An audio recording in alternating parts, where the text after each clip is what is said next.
It sounds like a random act of kindness, but the way it happened says something deeper about how people connect in Singapore today. Over the Labor Day weekend, a man quietly sat inside a Starbucks at Yew Tee Point and told strangers online that their drinks were on him. No signboard, no announcement in the shop, just a Facebook post saying he would cover orders for anyone who walked in after 3:50 p.m. He described himself as hidden like a badly dressed caffeine wizard and asked people not to look for him. No selfies, no meetup, just take the drink, enjoy it, and be kind to the staff. A few hours later, it ended. The gift card ran out. He posted again to say thanks, holding around 13 receipts as proof of what had been spent. At first glance, this looks like a feel-good story. But here's what's not obvious. He chose anonymity in a time where most acts of giving are shared, filmed, or turned into content. There was no attempt to go viral. In fact, he actively avoided attention. That flips the usual script.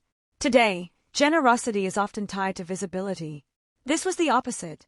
Quiet, limited, and almost deliberately low profile. And that raises a behavioral question. When kindness is detached from recognition, does it feel more genuine, or does it simply go unnoticed? Now think about why this matters. Singapore is dealing with rising costs of living. A simple coffee is no longer a small expense for everyone. For some, this gesture could mean a short moment of relief. For others, it is just a nice surprise. But beyond the money, it creates a shared experience.